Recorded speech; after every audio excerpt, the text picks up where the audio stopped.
1, 2, 3, come on.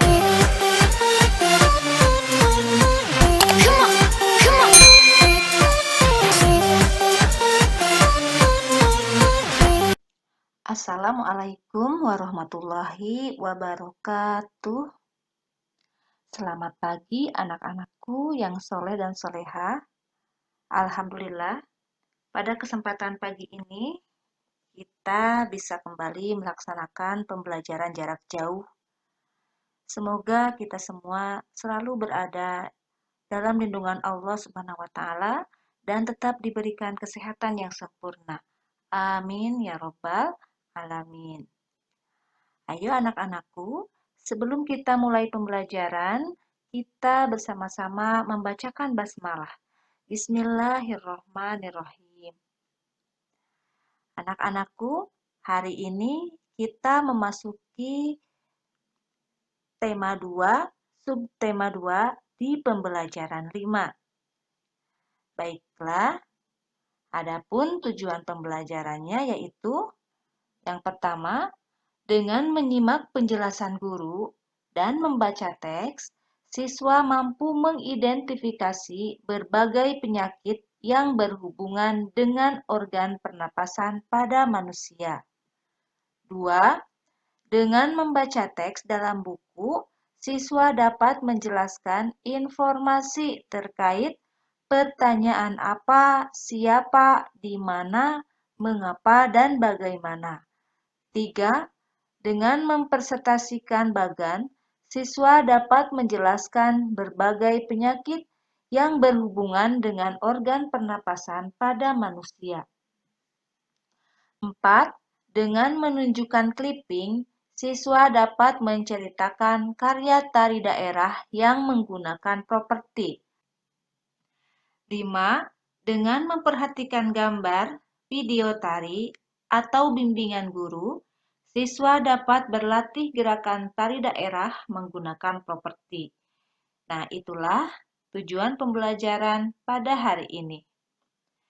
Baiklah anak-anakku, pada pembelajaran yang lalu, kita telah belajar tentang penyakit pada sistem pernapasan. Nah, pada kali ini, kita akan membahas lebih jauh tentang penyakit-penyakit yang menyerang sistem pernapasan tersebut. Nah, yang pertama, penyakit pada organ pernapasan adalah emfisema. Emfisema adalah pembengkakan pada paru-paru karena pembuluh darah pada paru-paru kemasukan udara. Jadi, bronkeolus dan alveolus mengalami kerusakan. Gejalanya yaitu penderita mengalami sesak napas yang begitu hebat karena terperangkapnya udara di dalam alveolus dan tidak maksimalnya pertukaran udara di dalam paru-paru.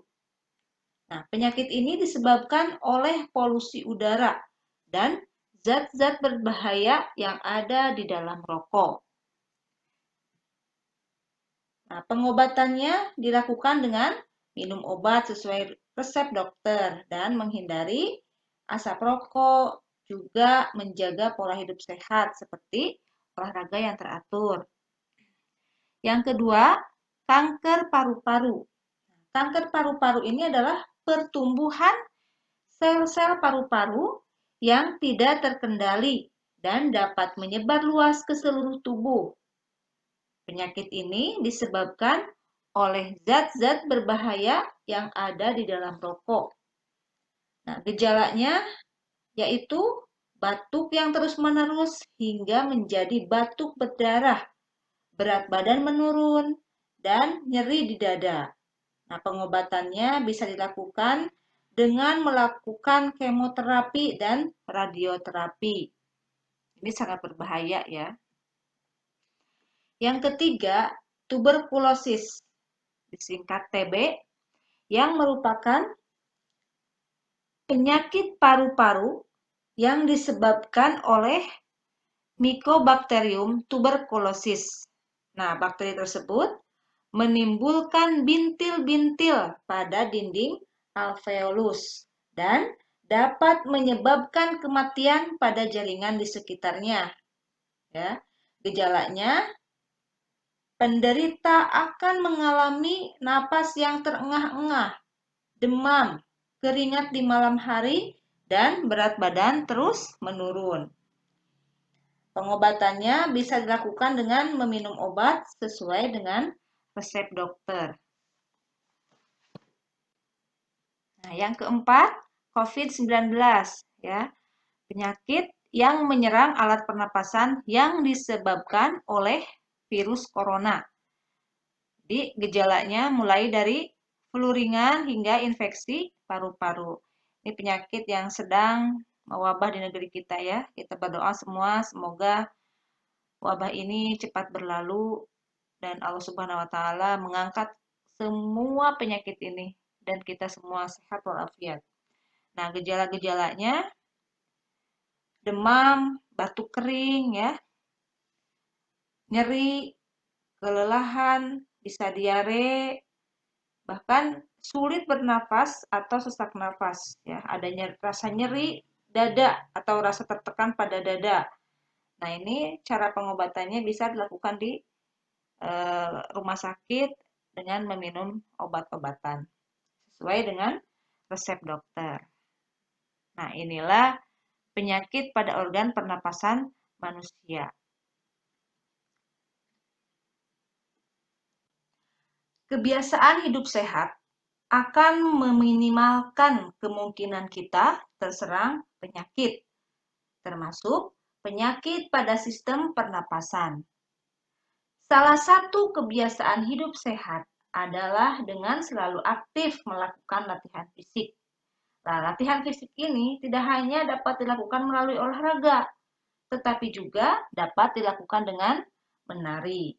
Nah, masih ingat kan pada pembelajaran 2 kemarin, kita telah belajar tentang tari-tari yang menggunakan properti dari berbagai daerah di Indonesia.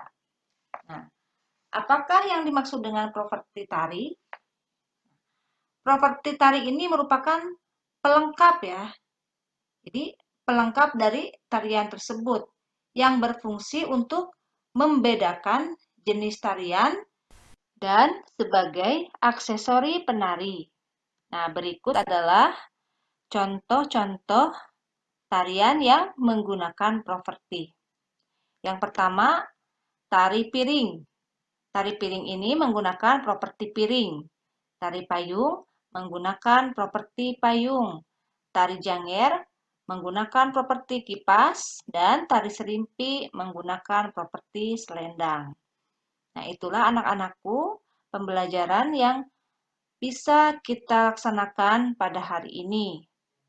Diingat ya, kita telah belajar tentang berbagai macam penyakit pada organ pernapasan manusia. Dan kita juga telah belajar tentang contoh-contoh tarian yang menggunakan properti. Nah, demikianlah anak-anakku. Marilah kita tutup pembelajaran kita dengan membacakan hamdalah bersama-sama. Alhamdulillahirabbil alamin. Terima kasih atas perhatiannya dan mohon maaf atas segala kekurangan. Wassalamualaikum warahmatullahi wabarakatuh.